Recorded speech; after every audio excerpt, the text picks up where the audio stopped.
An Arctic blast could bring disruption to parts of the country today. Snow and ice warnings have been issued for Scotland, with temperatures forecast to dip to -4 degrees Celsius. The Met Office has issued a yellow weather warning for snow and ice for much of the north of Scotland, which runs until midnight tomorrow. It spans Stonehaven and Aberdeen in the east to Skye and the Western Isles. That's ahead of snow and ice forecast for Northern Ireland on Monday. Behind a devastating trail of destruction, this mudslide caused injuries and claimed lives. It consumed a busy road in a mountainous area, connecting the major cities of Kibdo and Medellin in Colombia. Search and rescue efforts began almost immediately, and they've been working around the clock since. We hope to make progress during the initial 3-day search, which, according to protocol, could be extended. We hope to be effective. Officials haven't shared what triggered the mudslide. Right now, there's other priorities. They're looking for survivors. With the army, firefighters and rescue agencies all involved, they will focus on recovering what they can before their attention returns to identifying what caused all of this.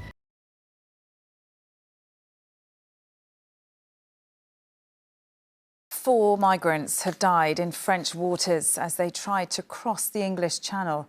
French media reported around 70 people were trying to get into a small boat, attempting to launch from a beach when it overturned near Calais. 10 children were rescued and taken to Calais, while one person was taken to hospital in Boulogne. The Foreign Secretary has warned today that further military action could be launched against the Houthis in Yemen over their attacks in the Red Sea. Lord Cameron says the group had been given warning after warning. The pro-Hamas group have been attacking ships claiming to be targeting Israel over the war in Gaza. It's affecting important trade routes and could impact the price of goods here. Jay Akbar reports. For this, there has been no choice, the Foreign Secretary says. UK and US fighter jets first scrambled on Thursday. The United States says it's struck more than a dozen Houthi targets in Yemen since. They include missile launchers and command centres, their aim to deter attacks on vessels in the Red Sea. From the UK Foreign Secretary today, a warning to those rebels: if attacks on those ships continue, so will strikes. What we've done is use military action as a last resort. We issued warning after warning, including warnings via the United Nations Security Council and warnings in Parliament, but yet they continued to act, and in many ways these attacks on ships got worse. So it was necessary to act, and the message is that we will back our warnings, back our words with action. The Houthis have launched at least 27 attacks on ships in the Red Sea since mid-November. This recent propaganda video shows Houthi commandos seizing a cargo ship and taking the crew hostage. The pro-Hamas militants claim to be targeting Israel over its attacks on Gaza. Lord Cameron says they will instead push up the prices of goods here. By blocking the busy trade route, ships are forced to take the long and costly route around Africa instead. Though it denies any involvement in Red Sea attacks, Iran is widely known to back the military group with weapons. The United States sent a so-called private message to Tehran overnight. When asked about the message, the US president simply told reporters, "We're confident, we're well prepared." The Prime Minister has been criticised for not consulting Parliament before jets and rockets were launched. Rishi Sunak will give his first statement to MPs on the matter tomorrow.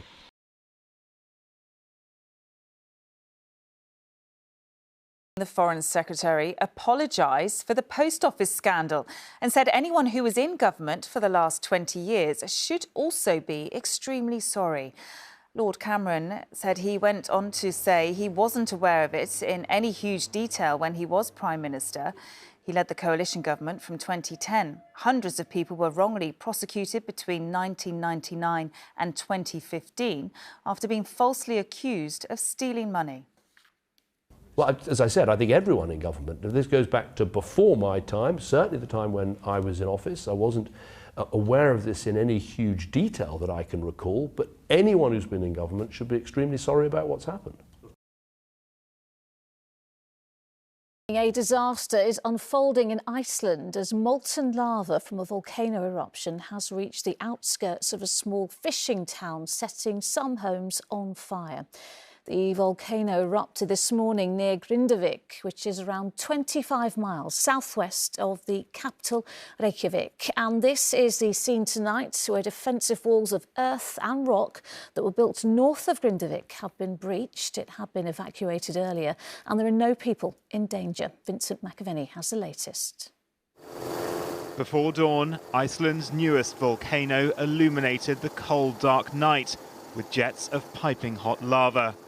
A swarm of earthquakes overnight opened a fissure in the terrain near the southwestern fishing town of Grindavik. Its roughly 4,000 residents had recently been allowed to return home after being evacuated back in November due to weeks of seismic activity. Once again, they were ordered to evacuate. Já, við vorum bara heima og aldrei eins og vant, þá gengum við á réttum tíma núna. En ég bara gáttaður yfir það skulle. By mid-morning, a second fissure opened even closer, with molten lava flowing towards the emptied homes. Grindavik's mayor said it had been a big shock for the town's people, but that there was nothing that could be done right now to save it. Við verðum að bíða og sjá til og vona það besta, en útlitið vissulega ekki gott vegna þess að það tiltölulega stutt vegalengd fyrir þessa spíu sem stefnir þarna til suðurs í efstu byggðir hjá okkur. Defensive walls were still being built after last year's earthquakes produced another huge volcanic crack in the earth, which saw lava erupt over several kilometres but avoided the evacuated town then. These barriers of earth and rock have been compromised by the creeping lava today, but in a daring rescue, construction crews work to save some of the heavy machinery. Authorities say the situation is ominous, with new cracks appearing in the town and old ones widening. As houses on the edge of Grindavik burned this afternoon, Iceland's president said that whilst no lives were in danger, nearby critical infrastructure may be under threat. It seems this infant volcanic system is proving unpredictable.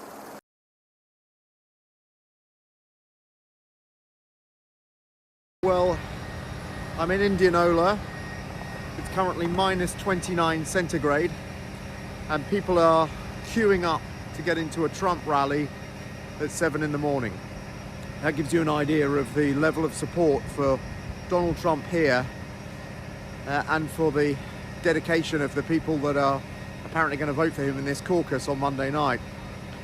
The weather is going to be a big factor. I mean, the roads here have been really terrible. So many jackknife lorries and cars that have skidded off the interstate highway, so it's really treacherous, and that may affect turnout. But at the moment, Donald Trump is still riding high in the polls. He's on 48%. Nikki Haley has vaulted over Ron DeSantis and is now on 20%, but she's still way behind, and I don't think there's any realistic chance of her winning here. But coming second would give her important momentum going into New Hampshire.